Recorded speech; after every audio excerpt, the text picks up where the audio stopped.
በምስራቅ አርሲ ዛሬም የተገደሉትን ምዕመናን ስም ዝርዝር ልንገራችሁ። ሁላችሁም ኤልሳ እንደገለጹት ከሆነም ታዲያ ቤተክርስቲያናት ወድመዋል፣ ቤተክርስቲያናትም ተቃጥለዋል። በምስራቅ አርሲ ሽርካ ወረዳ የተፈጸመው አሳዛኝ ጥቃት የቤተ ክርስቲያኗ ጥሪ እና የህዝቡ ሐዘን። በቅርቡ እንደተሰማው ከሆነ በምስራቅ አርሲ በሽርካ ወረዳ ላይ ከ10 እስከ 30 የሚገመቱ ንጹሃን ህይወታቸው ማለፉ ተዘግቧል። ሰላም ተመልካቾች እንደምን ከርማችኋል? ይህ ደወል ሚዲያ ነው። ዛሬም እንደተለመደው አዲስ አነጋጋሪና ወቅታዊ መረጃ ይዘንላችሁ ቀርበናል። እስከ ቪዲዮአችን ፍጻሜ ድረስ አብራችሁን ቆዩ እያልን ለቻናላችን አዲስ ከሆኑ ይህን ቻናል ላይክ፣ ሼር እንዲሁም ሰብስክራይብ ማድረጋችሁ እንዳትረሱ እንላለን። ዛሬ ወዳገኘነው መረጃ በፍጥነት እናልፋለን። አስቀድመን እንዳልናችሁ በምስራቅ አርሲ ዞን ሽርካ ወረዳ ውስጥ በታጣቂዎች ጥቃት የኦርቶዶክስ ምዕመናን ተገለዋል ተብሎ የተነገረው ዜና በሰፊው እየተወያየንበት እንገኛለን። ይህንንም ተከትሎ የኢትዮጵያ ኦርቶዶክስ ተዋሕዶ ቤተክርስቲያን ፓትርያርክ አቡነ ማትያስ በፊርማቸውና በማህተባቸው የተደገፈ መግለጫም አውጥተዋል። ይህም መግለጫ ለምን ወጣ? በውስጡስ ምን ተብሎ ምን አይነት ይዘት ይዟል? እና ይህ ክስተት በሀገሪቱ ላይ ምን አይነት ተጽዕኖ ሊያሳድር ይችላል የሚለውን በዝርዝር እንመለከታለን። በመጀመሪያ እንደተለቀቀው መግለጫ ከሆነ በምስራቅ አርሲ ሽርካ አካባቢ የሚኖሩ ሰላማዊ ዜጎች ላይ ከባድ ጥቃት መፈጸሙን ቤተክርስቲያኗ ገልጻለች። በመግለጫውም የተጠቀሱ ቃላት እጅግ የሚያሳዝኑ ናቸው። ምክንያቱም ጥቃቱ በታጣቂዎች የተፈጸመ መሆኑ እና ንጹሃን ዜጎች ለሞትና ለጉዳት መዳረጋቸውን ይገልጻል። ከዚህ የተነሳ ብዙ ምዕመናን በማህበራዊ ሚዲያ ላይ ሀዘናቸውንም ሲገልጹ ታይተዋል። አንዳንዶች እስከ መቼ ነው ንጹሃን ዜጎች በዚህ መልኩ የሚገደሉት ሲሉ ጠይቀዋል። ሌሎች ደግሞ መንግስት የዜጎችን ደህንነት ለማስከበር የበለጠ እርምጃ መውሰድም አለበትም ብለዋል። በእርግጥ ይህ ጉዳይ ከአንድ ማህበረሰብ ወይንም ከአንድ ሃይማኖት ብቻ የሚመለከት አይደለም። ማንኛውም ኢትዮጵያዊ በየትኛውም የኢትዮጵያ ክፍል የሀገሪቱ ሰላም መኖር ይገባዋል ማለት ነው። እንግዲህ ተመልካቾቻችን ይሄ ነገር ሲደረግ አሁን የመጀመሪያው አይደለም።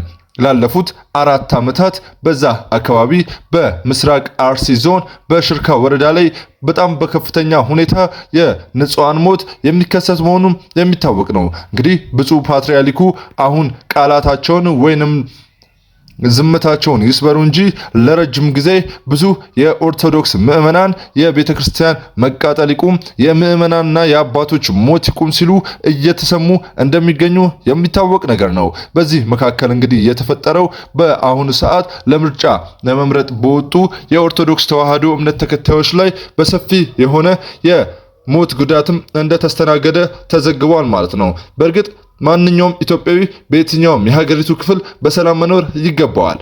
አንድ ዜጋ በማንነቱ በሃይማኖቱ ወይም በሚኖርበት ቦታ ምክንያት ለጥቃት ሲዳረግ የሚጎዳው ግለሰቡን ብቻ አይደለም፣ ሀገሪቱን ሙሉ ነው። ስለዚህም ብዙ ሰዎች ይህን ክስተት በፍጥነት ተጣርቶ እውነታው ለሕዝብ እንዲቀርብ እየጠየቁም ይገኛሉ። እንግዲህ ብፁዕ ወቅዱስ አቡነ ማቴዎስ የኢትዮጵያ ኦርቶዶክስ ተዋሕዶ ሊቀ ጳጳስ የሆኑት መግለጫ አውጥተዋል። በመግለጫ ውስጥም ሌላ ትኩረት የተሰጠ ጉዳይ ለተጎጂ ቤተሰቦች የተገለጸው የሐዘንና ማጽናኛ ነው። እንግዲህ ማንኛውም ሰው ቤተሰቡን፣ ወላጁን፣ ወንድሙን ወይም ጓደኛውን በአሳዛኝ ሁኔታ ሲያጣ የሚሰማው ህመም በቃላት ሊገለጽ አይችልም። የሰው ህይወት ከሁሉ በላይ ዋጋ አለው። አንድ ህይወት ሲጠፋ በርካታ ህልሞች፣ ተስፋዎች እንዲሁም ወደፊት ብዙ ሰዎች ስለ ሀገሪቱ የጸጥታ ሁኔታ እየተወያዩ ይገኛሉ።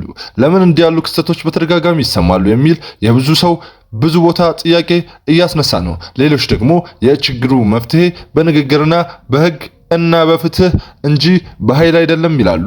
ሀገር የምትረጋጋው ዜጎቿ ሲስማሙና ሲከባበሩ ነው። እንግዲህ በዚህ ጉዳይ ላይ ብዙዎችም መወያየታቸው የሚታወስ ነው። ነገር ግን ምንም አይነት ምላሽ አልተገኘም እስካሁን። እንግዲህ የኢትዮጵያ ኦርቶዶክስ ተዋሕዶ ቤተክርስቲያን ልጆች በብዙ ቦታ እየተገደሉና እየሞቱ ይገኛሉ። እንግዲህ በዚህ ሽርካ ተብሎ በሚጠራው አካባቢ ግን በጣም በተደጋጋሚ ጊዜ ይህ ጉዳይ አሳሳቢ ደረጃም እስኪደርስ ድረስ የብዙ ሰዎችን ስደት የብዙ ሰዎችንም ህይወት ሊቀጥፍ ችሏል። በዚህ ጉዳይ ላይ ብዙ መረጃዎች በማህበራዊ ሚዲያ እየተሰራጩ ቢሆንም ሁሉም መረጃ ያለ ማረጋገጫ እንደ እውነት መውሰድ አይገባም።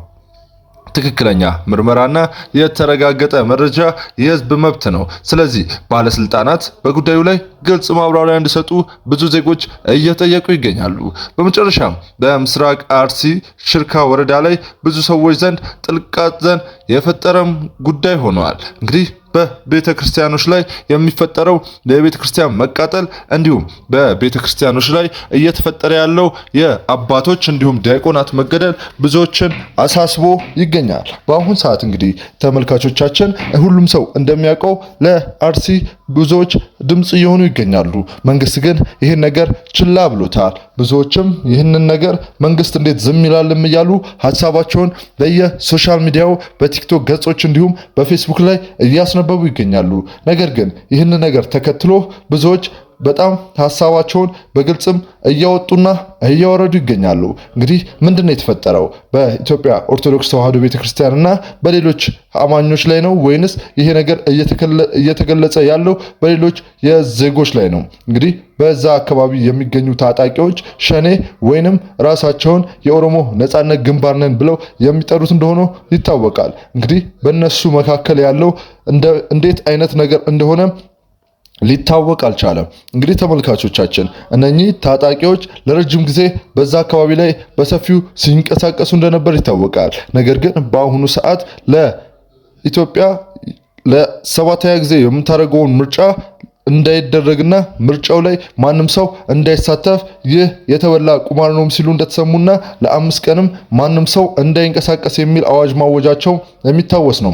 እንግዲህ ተመልካቾቻችን ከዚህ አዋጅ ጋር ተከትሎ ነው ብዙ ኢትዮጵያውያን ብዙ የኦርቶዶክስ ተዋሕዶ እምነት ተከታዮች ሊጣሉና ሊገደሉ የቻሉት። እንግዲህ ተመልካቾቻችን ይህ ነገር ምንድነው? በምንስ ሁኔታ ነው ሊከሰት የቻለው የሚለው ነገር በጣም አሳሳቢና አጓጊ ነገር ሆኖ እንደቀጠለ የሚታወስ ነው ማለት ነው። እንግዲህ ቤተክርስቲያኗ የሐዘን መልእክት አውጥታለች። ብዙ ኦርቶዶክስ ተዋሕዶ አማኞችም ይህን ነገር በጣም በተቃውሞ ገልጸውታል። እንግዲህ ይሄ ነገር ተደጋገመብን፣ እኛም ዝምታችንን መስበር አለብን ሲሉም ተሰምተዋል። እናንተስ ምን ትላላችሁ? በኮሜንት ሴክሽኖቻችን ላይ ያላችሁን ሐሳብ አስተያየቶቻችሁን አሰሙን እንላለን። እንግዲህ ይሄ ነገር በተደጋጋሚም እየተደረገ ነው። በሌላ በኩል የኢትዮጵያ 6ኛው ምርጫ በሁሉም የኢትዮጵያ አገራት ላይ እንደተካሄደም ይታወቃል። እንግዲህ በዚህ ነገር ተከትሎ ብዙዎች እየሞቱና በታጣቂዎች ብዙ አይነት ጥቃት እየደረሰ እንደሆነም ይታወቃል ማለት ነው።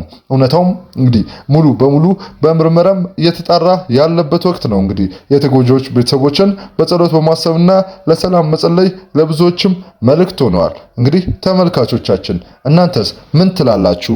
ሐሳብ አስተያየቶቻችሁን ለሀገራችሁን ያላችሁ መልካም ምኞት በኮሜንት ሴክሽኖቻችን ላይ እና ባላችሁ የሶሻል ሚዲያዎች ላይ እንድታጋሩ እያልን ሰላም ለሀገራችን ሰላም ለሕዝባችንና ለኢትዮጵያችን እያልን ለዛሬ የያዝንላችሁን ቪዲዮ እዚህ ላይ እናበቃለን። ለተመልካቾቻችን ለቻናላችን አዲስ ከሆኑ ይህን ቻናል ላይክ፣ ሼር፣ ሰብስክራይብ ማድረጋችሁ እንዳትረሱ እያልን የዛሬ የያዝንላችሁን መረጃ እዚህ ላይ እናበቃለን። ቸር ቆዩ፣ ቸር ሰንብቱ።